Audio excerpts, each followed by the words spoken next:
Assalamualaikum warahmatullahi wabarakatuh. Ketemu lagi di channel kita RF Studio. Kok ada yang beda bro. nah iya. Oh ya. Bergaul. Gaul bahmu. Enggak bro. Coba dijelasin Mas. Ini karena ada pandemi Corona COVID-19 dan udah ada himbauan kita dari mana kita ini bro, kota Magetan. Magetan Jawa Timur tuh siaga bro, dari pemerintah sudah siaga. Kita jaga diri, pokoknya pakai kayak gini nih. Lah alasannya ini video kita terhambat untuk beberapa minggu. Jadi gini, minggu. Saya jelasin dikit. Sekaligus kita mau klarifikasi karena kenapa kita nggak beberapa minggu ini nggak upload video, karena kita menghormati SOP dari pemerintah Kabupaten Magetan khususnya sudah menghimbau Bupati Bapak Suprawoto maaf. Nah kemarin udah tanggal berapa bro? 18 atau 19 ya? Kurang tahu. Nah itu tanggal 18 itu kalau nggak salah Magetan udah dinyatakan darurat corona. Jadi kita dihimbau untuk tetap di rumah. SOP dari pemerintah itu adalah social distancing yang mengharuskan kita selalu di rumah. Jadi kita nggak bisa bikin video bro. Jadi ya ditunggu aja, semoga wabah virus ini segera berakhir. Amin, sebelum Ramadan bro. Ya sebelum Ramadan semoga cepat istilahnya cepat pergilah virusnya biar susah bro, kita orang kecil ya. Ya kalau harus kerja dari rumah itu kayaknya nggak mungkin, nggak bisa kita kebanyakan di Magetan itu UKM kecil, pedagang-pedagang kecil, jadi ya mau nggak mau kita harus tetap bekerja sambil mengikuti SOP yang ada. Terus gini aja, untuk jelasnya kita ada satu video dari Dokter Indro. Itu beliau adalah virolog itu tukang neliti virus. Nah, virologis apa itu. Jadi langsung aja kita simak yuk biar nggak panik. Oke, matur nuwun.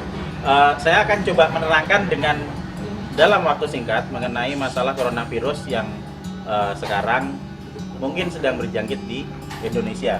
Sebelum kemana-mana saya akan coba menerangkan mengenai masalah coronavirusnya sendiri. Coronavirus adalah virus RNA dan ini beramplop. Kalau virus beramplop kita akan membayangkan itu seperti balon, kemudian ada spike-spike-nya di sana.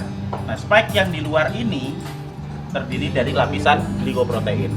Lapisan glikoprotein akan sangat mudah hancur oleh pelarut lemak, deterjen ataupun desinfektan. Jadi coronavirus meskipun dia punya kemampuan untuk menyebar dengan cepat, dia tetap memiliki kelemahan. Kelemahannya apa? Kelemahannya akan sangat mudah hancur oleh pelarut lemak, oleh deterjen, oleh desinfektan. Sehingga jika kita sering cuci tangan, kita sering ngepel lantai dengan desinfektan atau dengan cairan untuk pel, maka virusnya akan hancur dan tidak akan menulari lagi. Nah, kemudian saya akan cerita gimana caranya coronavirus bisa menulari ke manusia.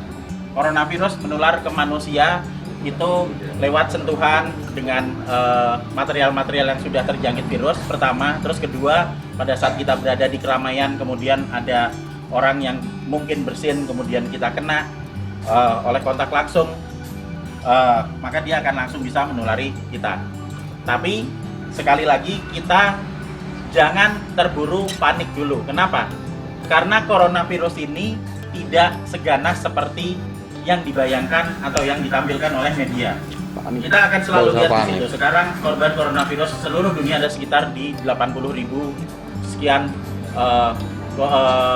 penderita. Tapi dari 80.000 itu nanti yang meninggal itu ada sekitar 2.400 yang selalu hanya akan ada di kisaran angka 2-3%. Silahkan nanti dilihat di data statistik mengenai seberapa banyak yang orang yang terkena coronavirus dan seberapa banyak yang meninggal. Yang meninggal selalu ada di kisaran antara 2-3%. Berarti sisanya sebanyak 97% itu selamat. Dengan deskripsi lebih detail, yang sakit 53%, sementara sudah ada yang mulai sembuh itu sebanyak 44%. Nanti kita akan cerita kenapa dia bisa sembuh. Jadi begitu coronavirus masuk ke tubuh manusia, maka dia akan menginfeksi sel saluran pernapasan. Hari pertama akan ada bersin-bersin, wajar karena itu sistem imun non spesifik yang bekerja. Hari kedua akan ada pilek. Hari ketiga dan keempat kemudian nanti akan ada demam. Hari kelima demam akan berlanjut, dan jika badan kita fit, maka di hari ketujuh antibodi akan mulai dikeluarkan. Jadi kita akan belajar mengenai sistem Hari ketujuh, imunologi 1 minggu. basic di sini. Pada saat terkena pertama kali, maka tubuh perlu waktu 7 hari untuk memasukkan data mengenai virus yang masuk ke sini ke sel memori. Di hari ketujuh, ini ada antibodi. Hari ketujuh antibodi akan meningkat, akan keluar di sini hari ketujuh. Hari ke-14 dia akan naik sampai ke atas maksimal. Nah, pada saat antibodi naik di sini, maka antibodi itu akan dipakai untuk melawan virus corona. Karena antibodi sifatnya spesifik. Antibodi anti corona hanya bisa dipakai untuk menangani virus corona. Dan itu akan dikeluarkan 7 hari pasca infeksi, yang akan sampai di puncaknya di 14 hari. Pada saat antibodi sampai di puncak, maka virus corona akan ditangani oleh antibodi di dalam tubuh kita sendiri. Karena virus hanya bisa ditangani oleh antibodi. Beda dengan bakteri. Bakteri bisa pakai antibiotik, virus nggak mempan. Hanya oleh antibodi. Dan nanti antibodi akan berlanjut turun sampai di minggu ketiga.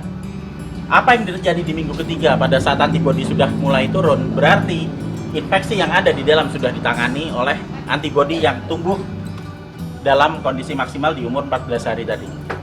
Jadi sesudah 21 hari, otomatis virus yang ada di dalam badan kita sudah tertangani. Apa yang terjadi kalau nanti ada serangan virus lagi?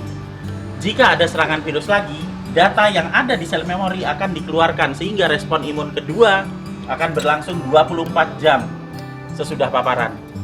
Jadi misalnya saya sudah pernah kena corona dan saya bisa bertahan hidup sampai 14 hari, maka saya akan kebal seterusnya. Nah, itu Dan poinnya. berikutnya jika saya kena Itu virus poinnya, corona bro. lagi, kita nggak perlu nunggu sampai 7 hari sampai antibodinya keluar. Sekarang kena, maka besok antibodi sudah dikeluarkan. Itu sebabnya 44% orang bisa sembuh bahkan tanpa vaksin, karena vaksinnya belum ditemukan. Dan masih ada 53% yang sakit yang akan sembuh ngikuti 44%. Karena pola kematian atau mortalitas tidak pernah bergerak dari 2-3% maksimal. Sehingga tidak perlu khawatir, tidak perlu panik pada saat ada wabah corona. Kita punya prinsip penanganan wabah ada 3. Pertama, kita kurangi paparan virus. Gimana caranya? Untuk kita pribadi hidup sehat, sering cuci tangan, jaga kebersihan tubuh, sering mandi. Kalau misalnya kira-kira kita khawatir terjangkit, ya jangan datang ke tempat keramaian yang banyak orang sakit. Dan untuk mengurangi paparan virus ke kita. Nah, untuk kitanya sendiri gimana? Kita bisa naikkan antibodi. Gimana caranya? Dengan mengkonsumsi vitamin E atau C, vitamin E plus C setiap hari. Plus madu. Karena madu bisa dipakai untuk energi, sementara vitamin E dan C akan bisa dipakai untuk menaikkan produksi antibodi. Energi dipakai untuk pembentukan antibodi dari kita sendiri. Dan yang terakhir, kalau sakit jangan keluar. Di Jangan rumah aja. Keluar. Jangan keluar. Dan terapi, joy, bro. kita sembuhkan. Kalau sakit ya ke Makan yang dokter.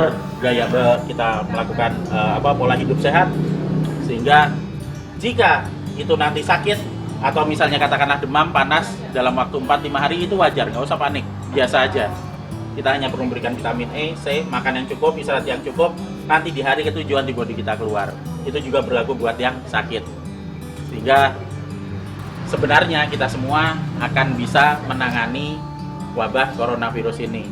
Asal kita bisa tahu basicnya seperti apa, ilmunya seperti apa, dan yang paling terakhir, jangan panik. Santai aja, kiamat masih panjang. Yuk, itu tadi poinnya. Jadi kita nggak usah panik. Kita harus tahu cara menanganinya. Kita harus tahu basic dasar virus ini seperti apa. Ya nggak perlu detail lah, nggak perlu detail. Yang penting kita tahu basic dasarnya kayak apa. Jadi kita bisa tahu cara menanggulanginya. Yuk, Oh iya, bener kan? oke. Yang penting minggu pertama tadi. Minggu pertama kan titik puncaknya membentuk apa, antibodi. Ya? Antibodi. Jadi virus ini bisa mati dengan antibodi kita sendiri. Iya. Yang penting kita tetap jaga kondisi tetap sehat, fit, terus ditambah kita kalau misalkan ada rezeki lebih gitu ya, kita beli vitamin E plus vitamin C. Kalau ada rezeki lebih lagi, kita beli madu. Ya. Terus kita bahas sedikit masalah SOP pemerintah bro, karena banyak pro dan kontra masalah social distancing, karena memang kebanyakan dari orang itu nggak bisa bekerja dari rumah, ya kan? Kita coba bantu, kita buka wawasan teman-teman biar teman-teman tuh nggak memakan sesuatu yang dikasih dari pemerintah mentah. Itu SOP pemerintah tuh bagus bro, bagus banget. Saya salut, bagus sebenarnya. Kita bisa apa ya istilahnya? Kita bisa ngelakuin SOP dari pemerintah, dan juga kita bisa ngelakuin kewajiban kita untuk mencari nafkah. Caranya kita pakai masker, bisa play safe, kurangi ke tempat keramaian selain tempat kerja loh ya ini. Kurangi apa? Kontak langsung dengan orang, maksudnya kita kontak boleh sih, kalau kerja namanya kerja pasti kontak ya, dengan pasti, orang pasti, ya. tapi kita bisa jaga. Setelah itu apa? Paling Cuci enggak, tangan, Pak, gimana?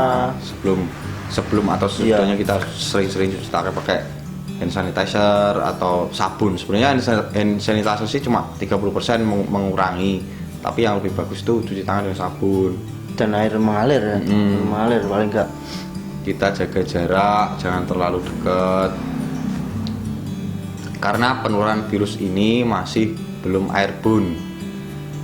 Belum lewat apa itu airborne? Airborne itu penularannya belum lewat udara, itu resmi dari WHO. Tapi tidak menutup kemungkinan akan ke arah situ, karena yang namanya virus itu berubah-ubah bro, mutasi. Dia bermutasi. Itu sementara ini penularannya hanya lewat ingus. Umbelmu lho bro, ingus sama air liur. Nah, gebres ditutupi. Kita jangan egois, anjing. Di depan orang, itu yang namanya egois. Ya kita secara nggak langsung bakal nularin orang lain bro yang masih sehat. Kita kan nggak tahu ini posisi saya ini ada virusnya apa enggak, kan nggak tahu toh. Kalau kita nggak egois dari diri kita masing-masing, seluruh rakyat, seluruh umat, seluruh manusia, kalau nggak egois, itu kita bisa putus rantainya, kita bisa memutus rantai penyebarannya bro. Bener, rantai persaudaraan bukan, rantai penyebaran virus. Jadi kalau kita batuk, tutup pakai masker. Ini nggak bakal keluar, karena virus ini nggak bisa nembus pori-pori masker. Ya, kita batuk bersin pakai masker. Kalau nggak pakai masker, karena masker sulit dicari, pakai siku. Ya, jangan pakai tangan, pakai siku. Lajeng. Ya. Tuh. Terus habis itu kita cuci. Kalau pakai baju ya bajunya dicuci, Bro. Jangan dipakai lagi. Pakai terus gak dicuci sama aja. Sama aja bohong. Jadi nantinya kalau kita bisa tahu cara penyebarannya gimana, cara menanggulanginya juga bagaimana, kan kita bisa bekerja dengan tenang, iya toh. SOP jalan dari pemerintah, kita juga tetap bisa bekerja mencari nafkah buat keluarga kita, dan tanpa istilahnya engkel-engkelan, karena banyak kasus ini dibenturkan dengan agama.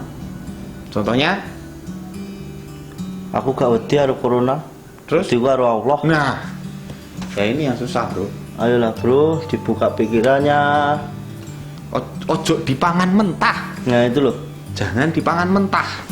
Maksudnya ya bener, kita harus tetap takutnya tuh cuma sama Allah, bener.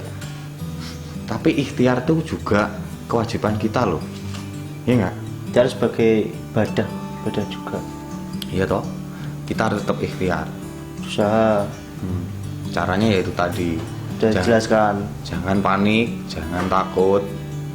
Kita udah tahu cara menanggulanginya, virus itu bakal mati dalam tubuh kita sendiri, karena kita juga punya antibodi. Kita jaga kebersihan, etika batuk, etika bersih. Kita tetap menghormati orang lain, jangan seenaknya udah dewe ya kan. Warga plus 62 bro kita bro, ya. Kadang ya seperti itu ya. Ya semoga aja dengan video ini teman-teman bisa kebuka pikirannya buat bisa lebih nggak egois lah, minimal nggak egois dulu. Gak egois. susah kalau egois. Insya Allah Bermanfaat. bermanfaat. Membantu. Apabila ada kurang lebihnya kita dari RF Studio memohon maaf yang sebesar-besarnya. Terima kasih kepada Dr. Indro, virologi dari Indonesia yang sudah menjelaskan dengan istilahnya nggak ribet lah penjelasannya, secara umum kita bisa terima. Ya semoga teman-teman juga bisa terima ya. Ada tambahan? Tetap dukung pemerintah, para medis dengan cara stay in home. Jangan liburan. Jangan Stay liburan, in bro. home. Ya. Oke, Cukup. cukup. Itu aja. Kita dari RF Studio mengucapkan banyak terima kasih. Semoga video ini bermanfaat.